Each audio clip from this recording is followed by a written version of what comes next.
It's an amazing statistic, because if 5 people were getting killed on planes or trains, there'd be a national outcry. Yeah. But they're killed on the road, and people don't really seem to bother that much. Now, we know from the Road Victims Trust, just across Bedfordshire, Cambridgeshire and Hertfordshire, that 85 to 90 people are dying every single year. And that's leaving this massive void for people. This huge trauma is caused.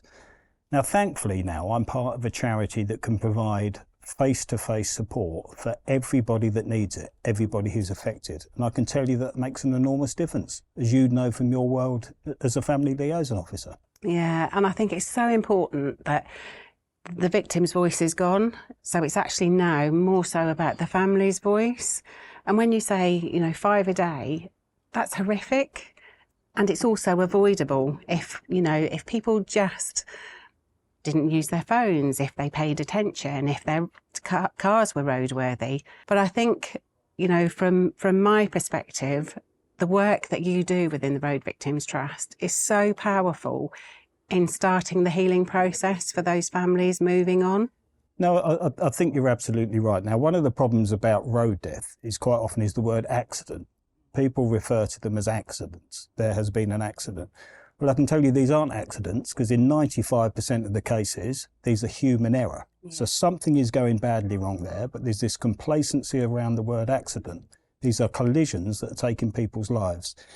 There isn't support nationally available for those type of people. I'm happy to operate in beds, cams and hearts where there is support, and we are able to provide that face-to-face service.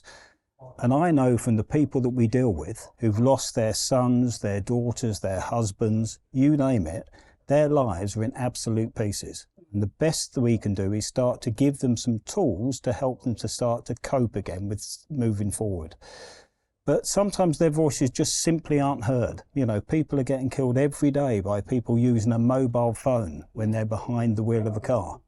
Now, driving is incredibly complex, as you know. Yeah. Just because we do it every single day doesn't mean we're any good at it. In fact, if anything, we might be getting worse at it. Yet people think they can then add a mobile phone to that complex mix and get away with it.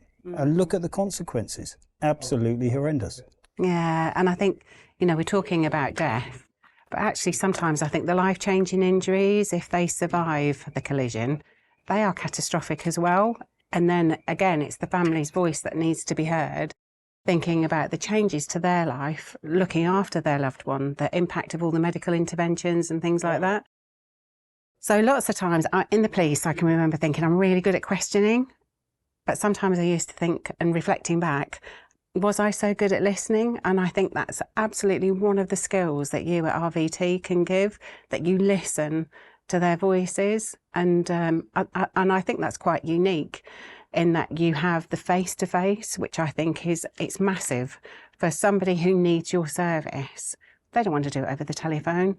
They don't want to do it via Zoom. They actually want that personal intervention because it's about somebody they cared for, somebody they love. And I think, what you offer is massive in the beginning of their process of healing. Yep, and we know that early intervention, if someone has lost a loved one, that early intervention is absolutely crucial. Working in conjunction with the police, because every time there's a fatal or life-changing collision, the one authority that's going to be there will be police officers. And if you can form a relationship with the police officers who can share some of that workload, and then we can use our expertise to help the people have a voice and start to work to different things. There's a huge amount of great work going on out there. Yeah, there is. Project Edward, look at Project Edward, what that is striving to achieve. Look at the road safety partnerships, look at the Vision Zero, look at the safer systems. The answer lies in technology and engineering, education, a little bit of enforcement, but everybody's got a part to play in that. Well, that's the end of the programme and our 4th day of the 2022 Week of Action. Thank you to everyone who helped with today's events, and thanks to our partners. Thanks, of course, to you for watching. Tomorrow will be the final day of this year's road trip, and the teams will be visiting Durham, Warwick and Gloucester. I hope you can join us then for our last programme of the 2022 Week of Action. But for now, from every member of the Project Edward Week of Action team, it's goodbye.